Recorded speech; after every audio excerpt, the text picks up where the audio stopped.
সভায় আমরা আগেও করেছি বরগুনা, বরিশাল, চাঁদপুর সহ বিভিন্ন এলাকায়, এবং এখানে আমাদেরকে আড়তদার, পাইকার সহ সবাই বিভিন্ন স্টক হোল্ডাররা আমাদেরকে অনেক মতামত দিয়েছে।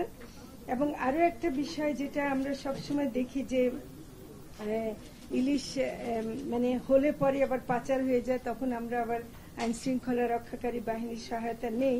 আর সবচেয়ে বড় আরেকটা সমস্যা হলো যে অবৈধ জালের ব্যবহার, তো সেটাও আমরা বন্ধ করার জন্য অনেক কার্যক্রম নিয়েছি। বিশেষ করে শুধু জাল যে ধরা তা না, আমরা জালের কারখানাগুলো মুন্সিগঞ্জে অনেকগুলো জালের কারখানা বন্ধ করেছে। আপনারা এটাও জানেন যে ইলিশ আসলে বাংলাদেশের জন্য অত্যন্ত গুরুত্বপূর্ণ একটা অর্থনৈতিক একটা সেক্টর, এবং সেটাতে আমাদের 2023-24 সালে আমাদের ইলিশের মোট উৎপাদন ছিল 5,29,000 মেট্রিক টন, যেটা কিন্তু এই ধরনের জাটকা সংরক্ষণের যে কার্যক্রম সেটার কারণে কিন্তু বেড়েছে।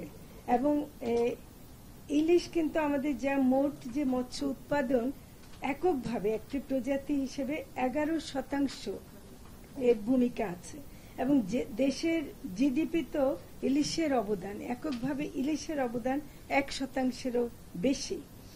আর বিশ্বের মোট ইলিশ উৎপাদনের 80%-এর বেশি বাংলাদেশে আহরিত হয়। আমি তার সাথে আরো যোগ করছি যেখানে নদ নদী, মোহনা এবং সাগর থেকে হয়, এবং স্বাদের দিক থেকে আমার মনে হয় যে বিশ্বের আর কোনো দেশে এত স্বাদের ইলিশ পাওয়া যায় না।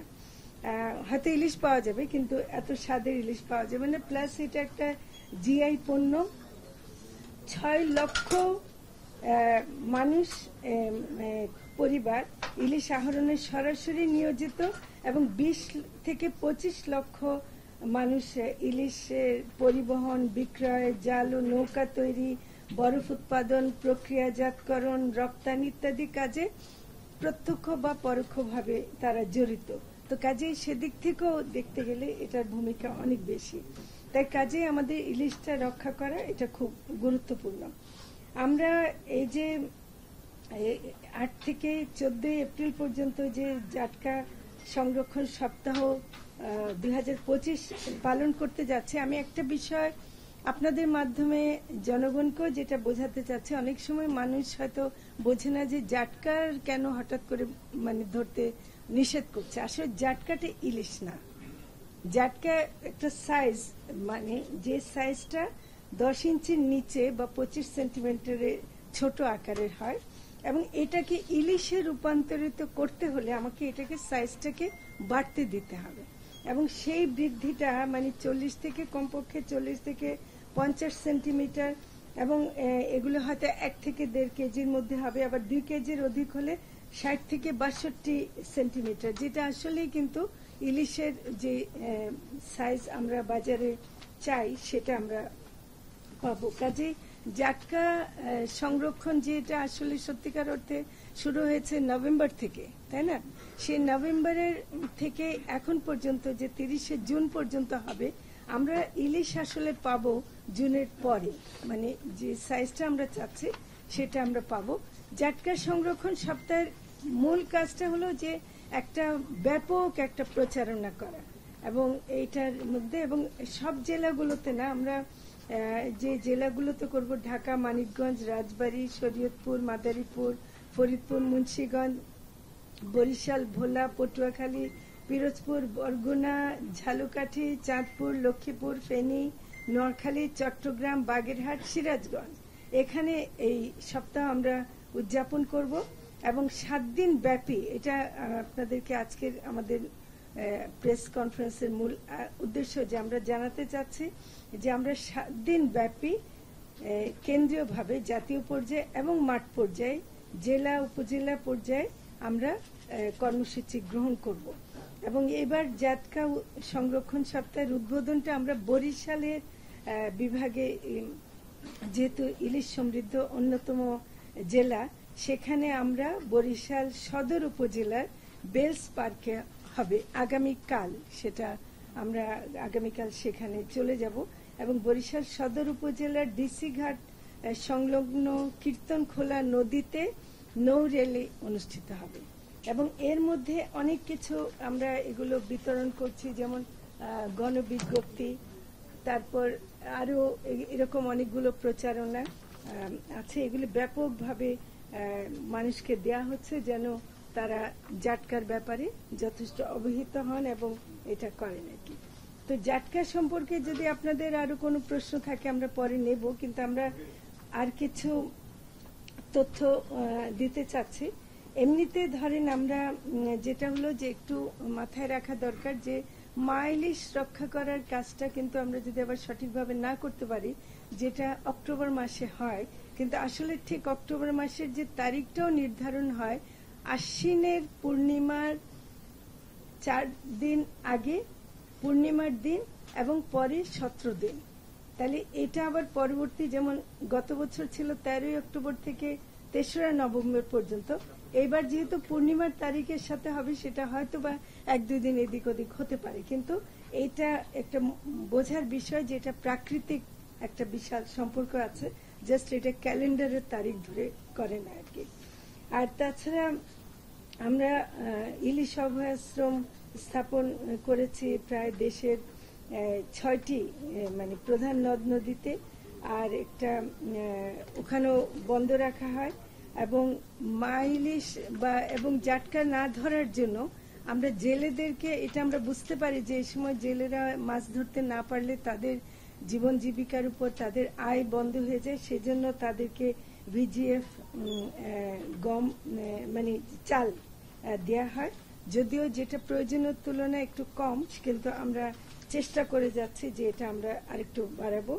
ইলিশ সহ উপকূলীয় অন্যান্য প্রজাতীয় জলজ জীব রক্ষায় নিঝুম দ্বীপ ও তৎসংলগ্ন এলাকায় 3188 বর্গ কিলোমিটার আয়তনের সামুদ্রিক সংরক্ষিত এলাকা ম্যারিন প্রোটেক্টেড এরিয়া না অঞ্চল ঘোষণা করা হয়েছে, এবং জেলে ও মৎস্যজীবীদের জীবন মান উন্নয়ন এবং উপকূলীয় ও সামুদ্রিক মৎস্য সম্পদের উন্নয়নের জন্য আমরা sustainable coastal and marine fisheries project in Bangladesh, এটা বিশ্ব ব্যাংকের সহায়তায় করছি। তাছাড়া ইলিশ সম্পদ উন্নয়ন ও ব্যবস্থাপনা প্রকল্প, এটা রাজস্ব খাত থেকে এটা করা হয়। এছাড়া অনেকগুলো আছে। আবার এটা আমরা আগেও বলেছি, আবারও বলছি যে আমরা বলি যে বাংলাদেশের মানুষ যেন ইলিশ খেতে পায়, সেটা শুধু বাংলাদেশের মধ্যে যারা বাস করছেন তাদের জন্যই নয়। আমরা অনুরোধ পেয়েছি আমাদের প্রবাসীরা যারা নাকি আমাদেরকে রেমিটেন্স দিয়ে সাহায্য করেন, সেজন্য এবছর আমরা 11,000 মেট্রিক টন ইলিশ রপ্তানির জন্য 2টি দেশে, সৌদি আরব এবং সংযুক্ত আরব আমিরাতে আমরা দেওয়ার জন্য বাণিজ্য মন্ত্রণালয়কে অনুরোধ করেছি। আচ্ছা, এছাড়া আমরা আরেকটা ব্যাপারে একটু আপনাদেরকে জানাতে চাই, সেটা হলো যে বঙ্গোপসাগরে সকল প্রকার মাছ আহরণ নিষিদ্ধ, মানে শুধু ইলিশ না, সকল প্রকার মাছ আহরণ নিষিদ্ধ। এটাও একটা খুব জরুরি বিষয়। সামুদ্রিক মৎস্য বিধিমালা 2023-এর 3.1 বিধি অনুযায়ী বঙ্গোপসাগরে বাংলাদেশের জলসীমায় প্রতি বছর 20 মে থেকে 23 জুলাই পর্যন্ত 65 দিন সকল প্রকার মৎস্য নৌযান কর্তৃক যে কোনো প্রকার মৎস্য ও ক্রাস্টেশিয়ান আহরণ নিষিদ্ধ করা হয়। এর ফলে সামুদ্রিক মৎস্য সম্পদ আহরণ 12.78% বৃদ্ধির রেকর্ড অলরেডি রয়েছে। বিভিন্ন সময়ে মৎস্য বিজ্ঞানী, মৎস্যজীবী, জেলে ও মৎস্য আহরণকারী সংগঠন কর্তৃক বর্ণিত সময়কাল পরিবর্তনের দাবি উত্থাপিত হয়। তারা যুক্তি উত্থাপন করে জানান যে জলবায়ু পরিবর্তন, পরিবেশ দূষণ, লবণাক্ততা সহ বিভিন্ন কারণে সামুদ্রিক মাছের প্রজনন কালও পরিবর্তন হয়েছে। তো এটা তাদের অবজারভেশন, বিজ্ঞানীদের অবজারভেশন সেটা।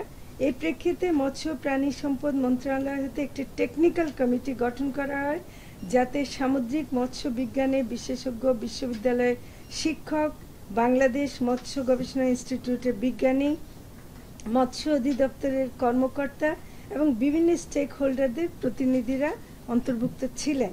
এই কমিটি বিজ্ঞানসম্মত তথ্যাদি যাচাই করে বঙ্গোপসাগরে মৎস্য আহরণ নিষিদ্ধকাল এবার নতুন করে হচ্ছে 15 এপ্রিল থেকে 11 জুন পর্যন্ত 58 দিন। যেটা আগের থেকে পার্থক্য হচ্ছে যে যেটা আগে মে মাস থেকে শুরু হতো, এবার আমরা 15 এপ্রিল থেকে শুরু করছি, এবং আগে যেটা 65 দিন ছিল সেটা 58 দিন হচ্ছে। 11 জুনে এই নিষেধাজ্ঞাটা শেষ হবে। এই সুপারিশের প্রেক্ষিতে 16 মার্চ সংক্রান্ত মানে একটা প্রজ্ঞাপন জারি করা হয়, যার ফলে সামুদ্রিক মৎস্য বিধিমালা 2023 সংশোধন করে সামুদ্রিক মৎস্য সংরক্ষণ ও টেকসই মৎস্য আহরণের জন্য প্রতি বছর 15 এপ্রিল থেকে 11 জুন পর্যন্ত 58 দিন সকল প্রকার মৎস্য নৌযান কর্তৃক বঙ্গোপসাগরে মৎস্য আহরণ নিষিদ্ধ করা হয়েছে। এটা প্রধানত সাগরের জন্য, কিন্তু এর সাথে যেহেতু মোহনাগুলো জড়িত, তো সেগুলো লক্ষ্য রাখা হবে এবং এটা খুব মনিটর করা হবে। একটু আগে আমাদের সেই মিটিংটা ছিল, আমরা আন্তঃমন্ত্রণালয় মিটিং করেছি, যারা সংশ্লিষ্ট তারাও এসেছিলেন, এবং আশা করছি যে এবারে 58 দিনটাও আমরা ভালোভাবে পালন করতে পারব। এছাড়া আমার তেমন কিছু যোগ করার নাই, আপনাদের লিখিতই আছে। একটা জিনিস শুধু বলি, ইলিশ উৎপাদনের অন্তরায় আসলে কিন্তু জালের ব্যাপারটা আছে, কারেন্ট জাল, বিহিন্দি জাল, অনেক অবৈধ জাল আছে। এবার আমরা অনেকগুলো জাল, এটা আপনার ফিগারগুলো আছে যে কতগুলো কারেন্ট জাল, বিহিন্দি জাল আমরা মানে আটক করেছি। মাঠ পর্যায়ে তথ্যমতে জাটকা সংরক্ষণ অভিযান পরিচালনার ফলে অবহিশ্রম এলাকায় স্থানভেদে 60 থেকে 90% সংরক্ষণ করা গেছে, এবং অভয়াশ্রমের বাইরে 30 থেকে 50% এবং সার্বিকভাবে 50% অবৈধ জালের ব্যবহার কমেছে। তো এগুলো আমাদের বিশেষ কাজ, বিশেষ কম্বিং অপারেশন পরিচালনা হচ্ছে, এবং আমরা আমাদের যারা সংশ্লিষ্ট আইনশৃঙ্খলা রক্ষাকারী বাহিনী আছেন, বিশেষ করে নৌ পুলিশ, কোস্টগার্ড, নৌবাহিনী এবং আরও আমাদের মৎস্য অধিদপ্তরের কর্মকর্তারা এই ব্যাপারে কাজ করছেন। তো আমি এখন শেষ করছি, নিশ্চয়ই আপনাদের প্রশ্ন থাকবে, আর না হলে আমরা গত বছর ভারতে ইলিশ রপ্তানি আপনার প্রায়োরিটি ছিল মেইন স্ট্রিট, আমরা যদি ভুল না করি, সেটা হচ্ছে যে দেশের মানুষ আগে ইলিশ খাবে। পরবর্তীতে বাণিজ্য মন্ত্রণালয় আবার রপ্তানির একটা অংশ অনুমোদন দেয় দুর্গাপুজোর সময়। এবার এবং এটা নিয়ে সমন্বয়হীনতার একটা প্রশ্ন উঠেছিল। এবার আপনাদের পরিকল্পনাটা কি? আর একটা ব্যাপার হচ্ছে, এবার রমজানে আমরা দেখলাম যে ঢাকা শহরের 25টা পয়েন্টে নিম্ন আয়ের মানুষের আমিষের চাহিদা পূরণের জন্য আপনারা একটা কার্যক্রম নিয়েছিলেন। যেহেতু আপনাদের অগ্রাধিকার হচ্ছে দেশের মানুষকে ইলিশ খাওয়ানো, এরকম ভ্রাম্যমান কোনো কিছু করবেন কিনা যেখানে নিম্ন আয়ের মানুষ ইলিশ কিনতে পারবে?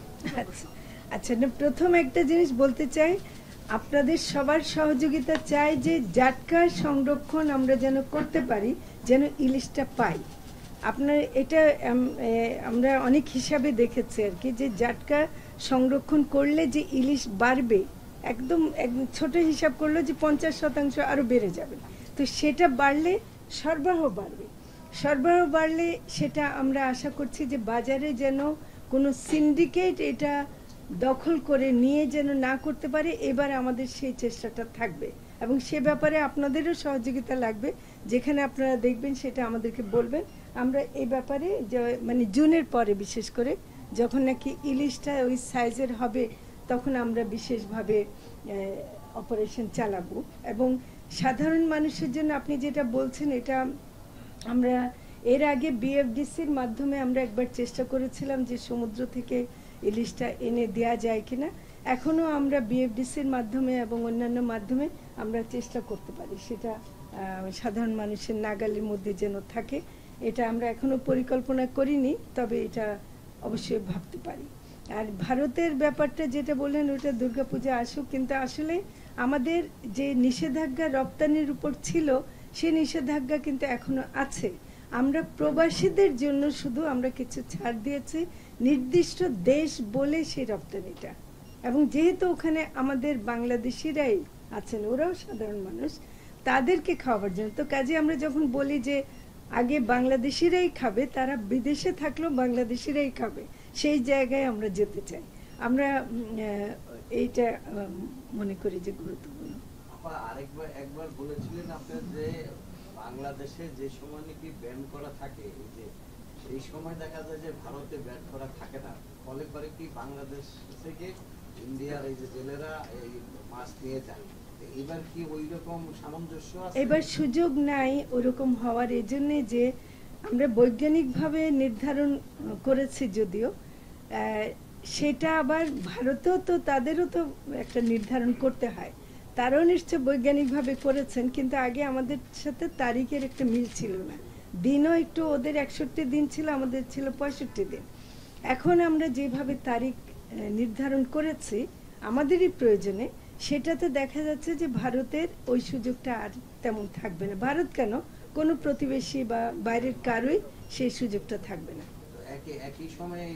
প্রায় একই সময় হচ্ছে, এবং আমার মনে হয় না, আমরা যে হিসাব করে দেখছি যে ওদের সাথে কোনো দিন তারা এক্সট্রা পাবে না, আর কি কেউই পাবে না কোনো দিন এক্সট্রা পাবে। সময় তো বন্ধ থাকবে, এই যে 8 থেকে 14 আবার 15 থেকে 11, তার মানে আসলে হচ্ছে 8 এপ্রিল থেকে 11 জুন পর্যন্ত কি জাটকা তো বন্ধ আছে। জাটকা হ্যাঁ, আপনি একটু 1 নভেম্বর থেকে বন্ধ, জাটকা আহরণ 1 নভেম্বর থেকে 30 সব ধরনের মাছ ধরা বন্ধ না, জাটকা এটা এতে 58 দিনটা শুধু সমুদ্রে,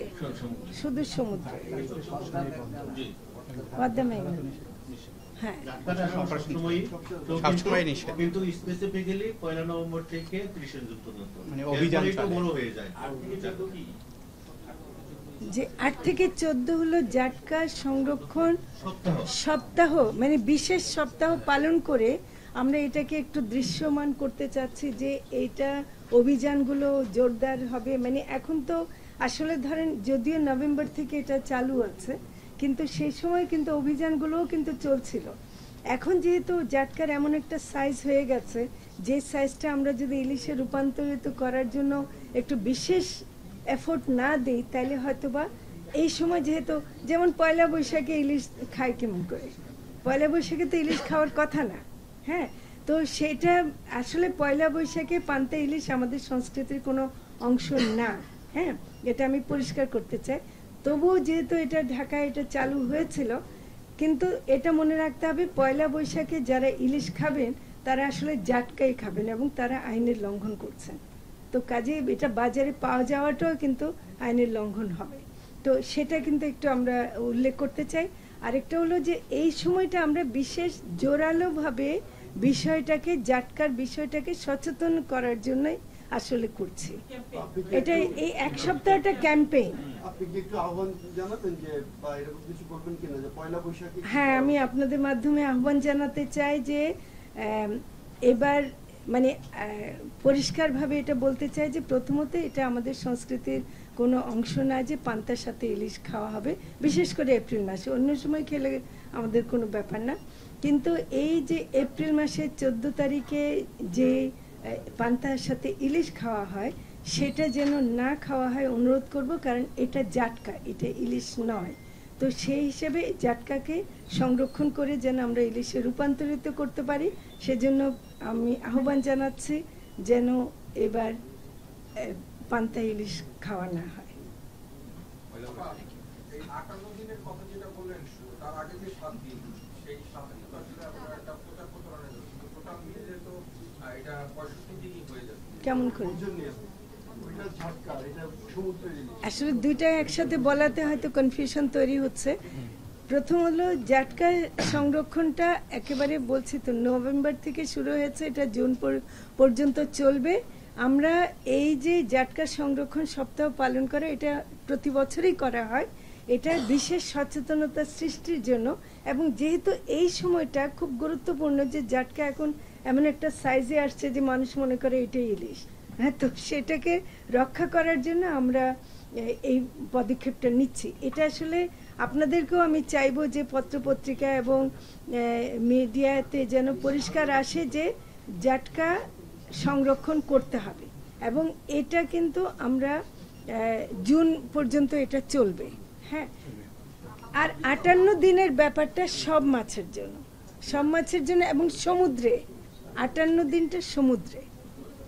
আপনি তো মৎস্য উপদেষ্টা হিসেবে নিরুৎসাহিত করলেন পহেলা বৈশাখে পান্তা ইলিশের জন্য, অন্য তাহলে আর কোনো আহ্বান আছে কিনা এটা খান বা মানুষ তো এটা একটা সংস্কৃতির অংশ হয়ে গেছে পান্তা ইলিশ? শোনেন, পয়লা বৈশাখ না না, এটা সংস্কৃতির অংশ না। আপনারা যারা ঢাকায় থাকেন, ঢাকার এটা একটা সংস্কৃতি, এটা সংস্কৃতি তৈরি, আরোপিত সংস্কৃতি আমি বলবো।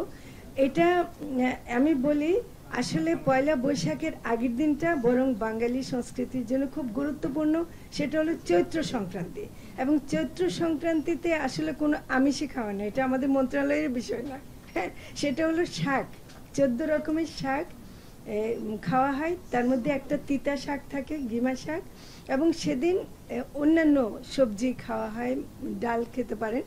তো চৈত্র সংক্রান্তি পালন করবেন, এবং পয়লা বৈশাখের দিনে আপনি বাতাসা খান, আপনি মিষ্টি খান, দই চিড়া খান, ছাতুর শরবত খান, আর নর্মাল ভাত খাবেন, কোনো সমস্যা নাই। এটা তো ইলিশ নিষেধ করলে যে সেদিন সব খাওয়া বন্ধ হয়ে যাচ্ছে তা কিন্তু না, আরও মাছ আছে। তো কাজে বড় ইলিশ পাবেন না, তো বড় ইলিশ নাই, তো বড় ইলিশ পাওয়াই যাবে না। তো এর জাটকা ইলিশ এখনো হয়নি, জাটকা এখনো তো জাটকা। এটাই হলো যে একটা ভুল ধারণা। এবং কেউ যদি মনে করেন যে কোল্ড স্টোরেজ থেকে আগে যারা ধরছে তারা যদি নিয়ে আসে, সেটা একটা সম্ভাবনা আছে, কিন্তু সেটাও আমরা চাই না যে বাজারে আসুক, কারণ এটা জাটকার সাথে একটা কনফ্লিক্ট তৈরি করবে। তো আমরা এটা ভান্তা ভাতের সাথে ভর্তাটাই বেশি ভালো, আর তার সাথে পোড়া মরিচ খান আরো ভালো। সব মাছ খেতে পারবে। জানি না, না পাওয়া যাওয়ার কথা, পাওয়া যাওয়ার কথা, হ্যাঁ পাওয়া যাওয়ার কথা না। এবং আমি অনুরোধ করব যে এইটা আমরা করতে গিয়ে আমরা যেন একটা যে আপনারা জেলেদের কথা চিন্তা করেন, তারা কিন্তু তাদের জীবিকা বন্ধ করে দিয়ে মাছ ধরছে না। আমরা একটা দিন পারবো না নিজেদেরকে একটু সংবরণ করতে? আমরা নিজেরা ভোক্তা হিসেবে যদি আমরা দায়িত্ব পালন না করি, তাহলে আমরা জেলেদেরকে কোন মুখে বলবো যে আপনার ধরি না? তো সেজন্য আমি অনুরোধ করব যে জেলেরা যে তাদের জীবন জীবিকাকে ঝুঁকিতে রেখে, এবং আমরা যারা কোস্টগার্ড এবং নৌ পুলিশ এবং তাদের কাছে শুনেছি যে তারা করতে গিয়ে, কারণ ওরা অনেক ডাকাতের হামলার শিকার হয়, তারাও জীবনের ঝুঁকি নিয়ে অভিযানগুলো করে। তাহলে এই সব কিছুকে সফল করতে হলে আমরা যেন ইলিশটা এই মাসগুলোতে না খাই। আমরা জুনে আসলে আপনার খুব সুন্দর ইলিশ পাবেন, আমি বলছি।